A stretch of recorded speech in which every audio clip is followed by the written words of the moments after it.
গত 4 দিন আগে, যেদিন প্রচারণার প্রথম দিন 22 তারিখ, তো আমিও একজন প্রার্থী কুমিল্লা 5-এর। তো যখন আমার লোকেরা নির্দিষ্ট জায়গায় আসতেছিল, অন্যরা ডাকতেছে, ভাই আমাদের সাথে 1000 করে টাকা পাবি। কত? এই জোরে বলেন কত? এই আল্লাহর বান্দা আমার দিকে আসো। লোকেরা হিসাব বলে, রহমতপুরি সাহেব আপনার কাছে আসার সময় আমাদেরকে ডাকে, ভাই আমাদের লগে আসো, 1000 করে টাকা পাইবা। এক বেলা যদি থাকো গণসংযোগে 500 করে টাকা পাইবা, 2 বেলা খাবার পাইবা। আমি কি যাইতেন? দুনিয়া দরকার নাই, আখেরাতে যদি কিছু পাই এটাই দরকার। আলহামদুলিল্লাহ। আমি দেখলাম যে না, কিছু মানুষ তো লোভ লালসার বাহিরে আছে, যেমন আপনারা আছেন। আলহামদুলিল্লাহ। ওই যে আপনারা বললেন আসতে পারা বসতে পারা নেয়ামত, এই বাচ্চারা কথা বলো কেন? কিন্তু এটা বুঝনেওয়ালা মানুষের সংখ্যা আমাদের সমাজে খুবই কম। কথা বলেন ঠিক কিনা? এখন এই মুহূর্তে এই এলাকার বহু সন্তান নেতার পিছনে দৌড়াইতেছে। আসতে কেন? জোরে বলেন ঠিক কিনা? গত 4 দিন আগে, যেদিন প্রচারণার প্রথম দিন 22 তারিখ, তো আমিও একজন প্রার্থী কুমিল্লা 5-এর। তো যখন আমার লোকেরা নির্দিষ্ট জায়গায় আসতেছিল, অন্যরা ডাকতেছে, ভাই আমাদের সাথে 1000 করে টাকা পাবি। কত? এই জোরে বলেন কত? এই আল্লাহর বান্দা আমার দিকে আসো। লোকেরা হিসাব বলে, রহমতপুরি সাহেব আপনার কাছে আসার সময় আমাদেরকে ডাকে, ভাই আমাদের লগে আসো, 1000 করে টাকা পাইবা। এক বেলা যদি থাকো গণসংযোগে 500 করে টাকা পাইবা, 2 বেলা খাবার পাইবা। আমি কি যাইতেন? দুনিয়া দরকার নাই, আখেরাতে যদি কিছু পাই এটাই দরকার। আলহামদুলিল্লাহ। আমি দেখলাম যে না, কিছু মানুষ তো লোভ লালসার বাহিরে আছে, যেমন আপনারা আছেন। আলহামদুলিল্লাহ। আপনারা দুনিয়া আছেন না আখেরাত? আরো জোরে এখন। আমার আব্বাজান যখন আমাদেরকে মাদ্রাসায় পড়ায়, সব ভাইদেরকে, তো আমার দাদা পুলিশের বড় অফিসার, এআইজি, উনি বলেন মাদ্রাসায় পড়াও কেন? তা আমার আব্বাজান বলে, চাচা আমার দাদার আপন ভাই, কই যে চাচা আল্লাহর সন্তুষ্টির জন্য। সুবহানাল্লাহ। কার? এই জোরে বলেন, সন্তুষ্টি কার? আমার আব্বাজান বলে, চাচা আমি আখিরাত পাওয়ার জন্য, আল্লাহর সন্তুষ্টির জন্য মাদ্রাসায় পড়াই। আমার দাদা জান বলে, আব্দুল লতিফ দুনিয়া কি লাগবে না, এরা মাদ্রাসায় পড়ে চাকরি পাবে না, সংসার চালাইতে পারবে না। আমার আব্বা জান বলে, চাচা আপনি কি জানেন না, নাহনু নারজুকুকা লা নাসআলুকা রিজকান নাহনু নারজুকুকা। আল্লাহ তো আমাদের থেকে রিজিক চায় না, আল্লাহ আমাদেরকে রিজিক দেয়। আল্লাহু আকবার। রিজিক দেখে আমার আব্বা জান বলে, চাচা আপনি কি জানেন না, অফিস সামা ইরিজকুকুম, রিজিকের ফয়সালা জমিনে হয় না আসমানে হয়। এজন্য যারা মসজিদ ইমামতি করে, কওমি মাদ্রাসায় পড়ায়, মাদ্রাসার ওস্তাদ কওমি মাদ্রাসা আলিয়ান না, কিসের না? আমিও আলিয়া মাদ্রাসায় কিছুদিন পড়াইছি কলেজে চাকরি নেওয়ার আগে। তো দেখতাম ইসলাম বিরোধী কর্মকাণ্ড হইলে এইখানে এই নিয়ে কোনো আলোচনা নাই। যত আন্দোলন কওমি মাদ্রাসা, মসজিদের ইমাম, আলেম ওলামা, কথা ঠিক কিনা বলেন? আল্লাহর বান্দারা কারণটা হলো চিন্তা করে, আন্দোলন করতে গেলে যদি আমার চাকরি চলে যায়, এমপিও বন্ধ হয়ে যায়, খামু কি? কিন্তু কওমি মাদ্রাসায় যারা আছে তাদের কোনো বাজেট নাই, সরকারি বেতন নাই। সে চিন্তা করে চাকরি আমার রিজিক না, আমার রিজিকের ফয়সালা আসমানে হয়। আল্লাহু আকবার। ঠিক কিনা বলে? আমার আব্বা জান বলে, চাচা আপনি কি জানেন না, অফিস সামা ইরিজকুকুম, রিজিকের ফয়সালা জমিনে হয় না। সুতরাং চাকরি পাবে কি পাবে না, ব্যবসা করতে পারবে কি পারবে না, আমার জানার দরকার নাই। আমি মরণের পরে একটা আশা করে লেখাপড়া করা। কি আশা? আব্দুল লতিফ কি আশা? আমার আব্বাজান বলে, চাচা মরণের পরে আমার সন্তান যদি আমার জানাজার নামাজটা পড়াইতে পারে, আমি আব্দুল লতিফ মারা যাওয়ার পরে আমার সন্তান যদি আমার কবরের কিনারে গিয়া সূরাতুল ফাতিহার ইখলাস পড়ে আমার জন্য দোয়া করতে পারে, আমি আব্দুল লতিফের জন্য যথেষ্ট হইয়া যাবে। সুবহানাল্লাহ। আপনি কি বলেন? কি এর দরকার আছে না নাই?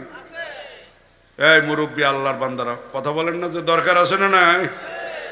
নাই মনে হয় কোনো।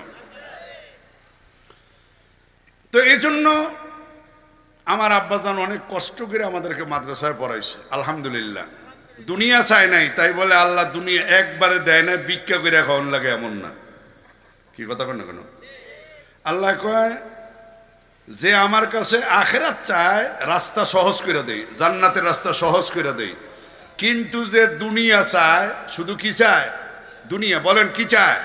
দুনিয়া। নুতিহি, আমি আল্লাহ সামান্য একটু দিমু। ওমা লাহু ফিল আখিরাতি মিন নাসিব, শর্ত হলো আখিরাতে আমি আল্লাহর কাছে কিছুই পাইবে না। এই ইঞ্জিনিয়ারের বাবারা, ডাক্তার, ডক্টর, প্রফেসরের বাবারা খেয়াল করিয়া দেখেন, পত্রিকার পাতা খুইলা দেখেন, ছেলের ইঞ্জিনিয়ার বানানোর জন্য কত কষ্ট। আমার কলেজের বহু প্রফেসর আমাকে বলে, রহমতপুরি সাহেব, ছেলে মেয়ের ইউনিভার্সিটির টাকা দিতে দিতে অবস্থা খারাপ, নিজেরা অনেক কষ্ট করে চলা লাগে। এ আল্লাহর বান্দারা লক্ষ্য করলে দেখা যায় ইউনিভার্সিটির প্রফেসর বাবা রিটায়ারমেন্টে আসার পরে সন্তানের নামে বাড়ি গাড়ি সব লেখা দেওয়ার পরে ওই বাবার দায়িত্ব আর কেউ নিতে রাজি না। জাহাঙ্গীরনগর ইউনিভার্সিটির সাবেক প্রফেসর এখন বৃদ্ধাশ্রমে আছে। মিথ্যা কথা বলছি মনে হয়? মাতালের না আওয়াজ দিয়ে বলেন কথা ঠিক কিনা?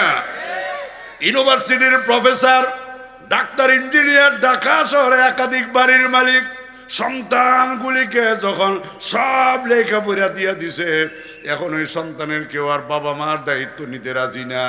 বাধ্য হইয়া ওই শত কোটি টাকার মালিক মা বাবা বৃদ্ধাশ্রমে আসে না নাই। কিন্তু মাদ্রাসার কোনো আলেম ওলামা, মসজিদের ইমাম, নুরানি মাদ্রাসার উস্তাদের মা বাবা, আমি কিরা কসম খাইও বলতে পারবো আল্লাহর ফজলে একজনও বৃদ্ধাশ্রমে পাবেন না। কথা ঠিক কিনা বলে? এই জন্য আল্লাহর বান্দারা সন্তানগুলিকে দিনদার বানান, আল্লাহওয়ালা বানান, আলেম বানান। নবীজি বলেন, কোন আলিমান আও মুতাআল্লিমান আও মুস্তামিয়ান আও মুহিব্বান, উম্মত আলেম হও, সবাই কি হও? জোরে বলেন কি হও? আলেম হও। আলেম হইলে লাভ কেমন আপনারা সকলে মোটামুটি জানেন। একজন হাফেজ সাহেব, হাফেজে কোরআন, এমন 10 জন ব্যক্তিকে সুপারিশ করে আল্লাহর জান্নাতে নিয়ে যাবে, যাদের জন্য জাহান্নাম ওয়াজিব হইয়া গেছে। আল্লাহু আকবার। আল্লাহর নবী বলেন, ইয়াসু ইয়াউমাল কিয়ামাতি আল আম্বিয়া ওয়াল উলামা সুম্মা শুহাদা। কিয়ামতের কঠিন মুসিবতের দিনে আমার উম্মতের আলেমরা, নবী, সিদ্দিক, শহীদগণের পাশাপাশি আল্লাহর দরবারে সুপারিশ করবে। সুবহানাল্লাহ। তাহলে আলেম একজন সন্তান বানানোর দরকার আছে না নাই? আরো জোরে এখন। তো কোন দিন? আরো 10 বছর পরে না এখনই? 10 বছর পরে বাঁচবেন দূরের কথা, আগামী বছর বাঁচবেন গ্যারান্টি আছে? আজকের রাত্রটা বাঁচবেন গ্যারান্টি আছে? আগার দুনিয়া কাছে বা জিন্দা বুদে, আগার দুনিয়া কাছে বা জিন্দা বুদে, আবুল কাসেম মোহাম্মদ জিন্দা বুদে। এ আল্লাহর বান্দারা, আমি আর আপনি মনে করি আরো বাঁচবো, আরো বাঁচবো, আরো বাঁচবো।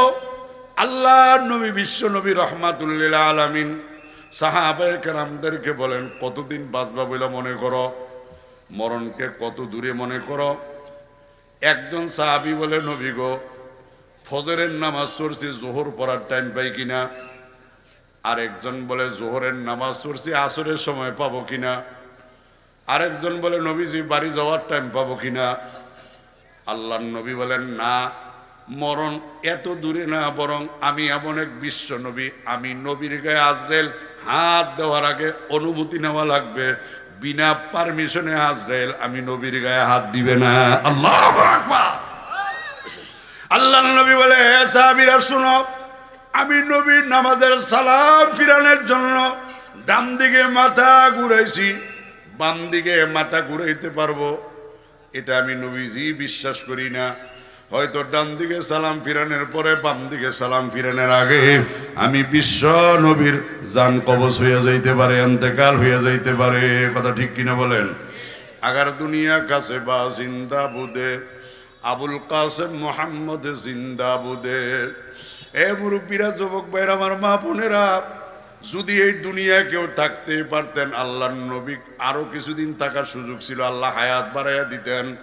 যেহেতু আমার নবী দুনিয়ায় থাকতে পারে নাই, বোঝা গেল আমার আপনারও আর থাকার কোনো সুযোগ। আরো আসতে কন। আল্লামা নুরুল ইসলাম আলী ফিরি সাহেব হুজুরের বয়ানের পরে মুনাজাত দিয়া ঘরে যখন যে বিছানায় শুইবেন, দোয়া পড়বেন আপনিও আমিও, আমরা সবাই। আল্লাহুম্মা বিসমিকা আমুতু ওয়া আহইয়া, আল্লাহ আমি আপনার নামে মরলাম। আল্লাহুম্মা বিসমিকা আনুমু বলি না, আমুতু বলি। আমুতু কি বলি?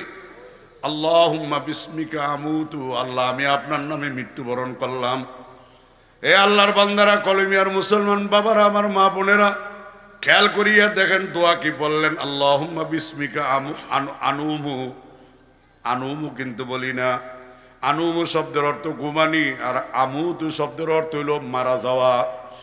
আমি বলি আল্লাহ আমি আপনার নামে মরলাম। ঘুম থেকে জাগ্রত হওয়ার সময় আবার দোয়া পড়ি, আলহামদুলিল্লাহিল্লাযী আহইয়ানা বা'দামা আমাতানা ওয়া ইলাইহিন নুশুর। সকল প্রশংসা ওই আল্লাহর জন্য, যিনি আমাকে মৃত্যু থেকে পুনরায় জীবন দান করেছেন। তার মানে আশার নামাজের পরে আমি ঘুমাই না, মরিয়া গেছিলাম। ওই আল্লামা ওলি ফুরি সাহেব হুজুরের বয়ানের পরে এসে আমি মরিয়া গেছিলাম। আল্লাহ তুমি আমার মরণ থেকে জিন্দা করছো, তোমার শুকরিয়া। বাদান আপনারা বলতে পারেন, হুজুর মিথ্যা কথা কেন বলি? ঘুমাইলাম এটা বলি না, মারা গেছি কেন বলি, মরলাম কেন বলি, কারণটা কি? কোরআনুল কারীমের সূরাতুল জুমারের এক আয়াতে আল্লাহ তাআলা বলেন, বান্দা তুমি যখন ঘুমাও তোমার রুহু বাহির হয়ে আমি আল্লাহর কাছে চলে আসে। আমি আল্লাহ যার রুহুটা সকালবেলা ফিরত দেয়, সে আবার ঘুম থেকে উঠে।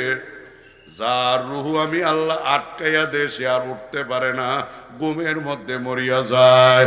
এ কলমিয়া বুঝছি, এই এলাকার সদর দক্ষিণ। আল্লাহ আকবার। কুমিল্লাবাসী, আমি জানতে চাই আপনাদের যারা 60, 70, 80 বছর বয়স্ক মানুষ আছেন, আপনাদের এই বয়সে এমন দুই একটা ঘটনা কি নাই? ভালো মানুষ ঘুমাইছে, সকালবেলা আর উঠতে পারে না, ঘুমে মরিয়া রইছে, এমন ঘটনা আছে না নাই? তার মানে আজকের রাত্রটা আমার আপনার বেলা এমন হইতে পারে, আমি আর আপনিও যখন আল্লাহুম্মা বিসমিকা আমুতু ওয়া আহইয়া বইলা ঘুমাইয়া যাব, তার মানে আল্লাহ তাআলা যদি আমার আপনার রুহটা আটকাইয়া দেয়, ওঠার মতো কোনো ক্ষমতা আমার আপনার আসেনি। তাহলে এই একিনার বিশ্বাস যদি থাকে যে আমি বললাম, তাহলে নামাজ মনে আরো 5 বছর পরে পড়বো। মরমু আজকে, নামাজ 5 বছর পরে। কি কথা বলেন না কেন? অসুবিধা হয় না? এখন থেকে পড়বেন।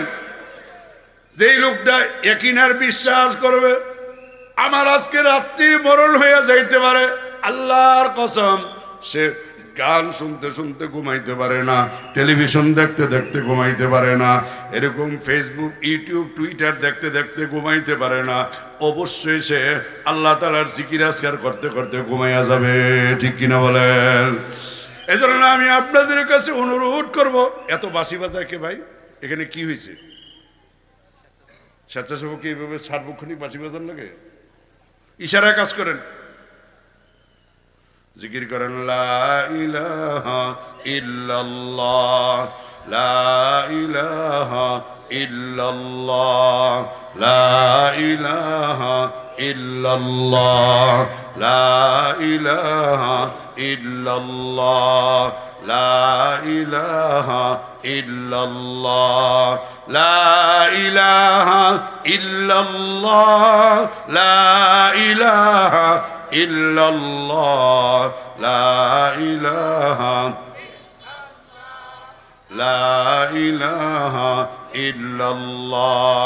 दस्तगीरी कीजिए मेरे खुदा, दस्तगीरी कीजिए मेरे खुदा, ताना हूँ मैं तेरे से एकदम जुदा। আল্লাহু আকবার। আল্লাহর বান্দা কান্দে আর কয়, আল্লাহ যারা আল্লাহওয়ালা ছিলেন জীবনী পইরা দেখেন। মুফতি আজিজুল হক রহমাতুল্লাহ আলাইহি এলমে মারিফতের খাজানা, চট্টগ্রাম পটিয়ার বালুরতলা সোয়া জীবনী পইরেন। আল্লাহু আকবার, আল্লাহু আকবার। জমিরুদ্দিন শাহুজুর রহমাতুল্লাহ আলাইহি নানুপুরের জমিনে ওনার জীবনী পইরেন। হাজী আমদাদুল্লাহ মহাজের মক্কি, রশিদ আহমেদ গঙ্গই, হোসেন আহমেদ মাদানী রহমাতুল্লাহ আলাইহি, ফিরজি হুজুর, হাফিজ হুজুর রহমাতুল্লাহ আলাইহি, ওই উজানির কারি ইব্রাহিম হুজুর রহমাতুল্লাহ আলাইহি জীবনী পইরেন। আল্লাহু আকবার। দেখবেন এই মানুষগুলি একটা মুস্তাহাবের আমল ইচ্ছা করে কোনোদিন ছাড়ে নাই, একটা সগীরা গুনাহ ইচ্ছা করে কোনোদিন করে নাই। কথা ঠিক কিনা বলেন? একটা সগীরা গুনাহ করে নাই ইচ্ছাকৃতভাবে, একটা মুস্তাহাবের আমলও কোনোদিন ছাড়ে নাই, আল্লাহর কসম। এরপর ওই মানুষগুলির মধ্যে বহু মানুষ তাহাজ্জুদের নামাজ পড়া, আওয়াবিনাস চাষতের নামাজ পড়া, ফজরের নামাজ পড়া আল্লাহর দরবারে কান্দার কা, আল্লাহ দস্তগিরি কিজিয়ে মেরে খুদা, আল্লাহ তুমি আমার মালিক, আমি তোমার গোলাম। আওয়াজ দিয়ে বলেন না আমার আপনার মালিক কে? আরো জোরে বলেন কে? আল্লাহকে বলে, আল্লাহ তুমি আমার মালিক, আমি তোমার গোলাম। দুনিয়ার মালিক যেমন গরুর গলায়, ছাগলের গলায় রশি দিয়ে আটকে রাখে, রশির আরেক মাথা খোঁটা দিয়া গাছের সাথে গিরু দিয়ে রাখে, আল্লাহ তুমিও আমার মালিক, আমি যেন তুমি আল্লাহ নামক মালিককে ভুলিয়া না যাই, একটা মুহূর্তের জন্য যেন তোমার স্মরণ থেকে গাফেল হইয়া না যায়। তুমি আল্লাহ কুদরতি ভাবে আমার একটা হাতে ধরে রাখো, একটা মুহূর্ত যেন তুমি আল্লাহ নামক মালিককে ভুলিয়া না যায়। আল্লাহু আকবার, নারে তাকবীর। হে আল্লাহর বান্দারা, আমার আপনার মালিককে দস্তগিরি কিজিয়ে মেরে খুদা। আমার ভাই আল্লাহু আকবার কাউসার আহমেদ সোহাইল সাহেব ওই আল্লাহ নামক মালিককে চিনার জন্য, মালিকের সাথে সম্পর্ক রাখার জন্য বছরে বছরে বাংলাদেশের শীর্ষস্থানীয় আলেম ওলামাদেরকে দিয়া এই এলাকার মানুষগুলিকে মালিকের সাথে সম্পর্ক করানোর জন্য সুন্দর সুন্দর মাহফিলের আয়োজন করে। কথা ঠিক কিনা বলেন? এই আল্লাহর বান্দারা, এই মাদ্রাসা আপনাদের জন্য বিরাট বড় একটা নেয়ামত, ঠিক কিনা? এই মাদ্রাসা নবীজি ইরশাদ করেন, মানুষ মারা গেলে সব নেক কাজের দরজা বন্ধ হয়, কিন্তু মরণের পরও 3টা নেক কাজের সওয়াব কবরে চলতে থাকে কিয়ামত পর্যন্ত। একটা হলো সদকে জারিয়া, মাদ্রাসাটা সদকে জারিয়া, মসজিদটা সদকে জারিয়া, নেক সন্তান রেখে যান সদকে জারিয়া, উপকারী আলেম জারি রেখে যান, এটা সদকে জারিয়া। মানুষের চলার জন্য পল্লীর রাস্তাঘাট কইরা দেন, এটা সদকে জারিয়া। এখন রাস্তাঘাট কইরা দিবে দূরের কথা, সুযোগ থাকলে আরো চলাচলের রাস্তা বন্ধ করে দেয়, আছে না নাই? এই আল্লাহর বান্দারা, কুমিল্লা শহরে আমি একটা ছোট্ট বাড়ি কিনছিলাম, আমাকে বেচা বিক্রির সময় বলাইছে এই রাস্তাটা দিয়ে চলবেন। বাজান কিনার পরে 1 মাস পরে আমি জানতে পারলাম, আমার এক লোকে কয়, হুজুর বেয়াদবি নিয়েন না, এই রাস্তা দিয়ে আপনি আসবেন না। কেন আসবো না? এটা আপনার চলাচলের অনুমতি নাই। আমি বললাম, বাজান দরকার হয় 5-10 লাখ টাকা দিয়ে দিব। 1 কোটি টাকা দিলেও হবে না। আমি চিন্তা করলাম, নবী বলে রাস্তা বানিয়ে দাও সদকে জারিয়া, আর এখন মানুষের স্বভাব চরিত্র হইলো রাস্তা আছে কিন্তু হাঁটতে দেয় না, আছে না নাই?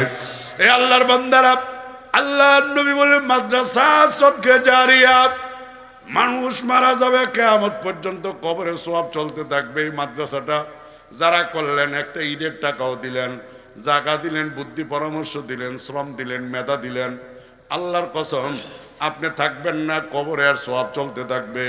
বলে হুজুর দুনিয়া কিছু পাবো কিনা? হ্যাঁ, আল্লাহ রাস্তায় দিনের জন্য যদি কেউ 1 দেয়, আমার আল্লাহ তারে কমপক্ষে দুনিয়ার মধ্যে 10 গুণ বাড়াইয়া দেয়। সুবহানাল্লাহ। কয় গুণ? মান জাআ বিল হাসানাতি ফালাহু আশরু আমসালিহা। বলতে পারে, আমি জানতে চাই আমার আল্লাহর দেওয়ার ক্ষমতা আছে না নাই? আছে না নাই? এই কথা কইলো মানে ইমানের মধ্যে ক্ষতি হইতে পারে, কারণ ইন্নাল্লাহ আলা কুল্লি শাইইন কাদির, সব ক্ষমতার মালিক কে? এই জোরে বলেন, সকল ক্ষমতার মালিক কে? নির্বাচনের সময় তো কয় জনগণের সকল ক্ষমতার মালিক, জোরে কর নাউজুবিল্লাহ। নির্বাচনে লেখয় লা ইলাহা ইল্লাল্লাহ, দানের শেষে বিসমিল্লাহ, লা ইলাহা ইল্লাল্লাহ, নৌকার মালিক তুই আল্লাহ। নির্বাচন যখন শেষ হইয়া যায়, নৌকার মালিক আর দানের শেষে বিসমিল্লাহ, কোনোটার খবর থাকে না। কথা ঠিক কিনা বলেন? এ আল্লাহর বান্দারা, আমি আবার জানতে চাই সব ক্ষমতার মালিক কে? জোরে বলেন, জোরে বলেন কে? আরো জোরে ডাক দেন আল্লাহ। ওই আল্লাহ তাআলা বলে, বান্দা আমার রাস্তায় যদি দাও, আমি আল্লাহ তোমারে কমপক্ষে 10 গুণ, 70 গুণ, 700 গুণ, 7000 গুণ বাড়াইয়া দিব। কত বাড়াইয়া দিব আমি আল্লাহ ছাড়া আর কেউ জানে না, কথা ঠিক নি? এ আল্লাহর বান্দার আল্লাহ বাপ নুরুল ইসলাম হলিপুরি সাহেব হুজুর দামাত বারাকাতুহুম চলে আসবেন 5-7-10 মিনিট সময়ের মধ্যে। আলহামদুলিল্লাহ, যারা রাস্তায় দোকানে আছেন সবাই চলে আসেন।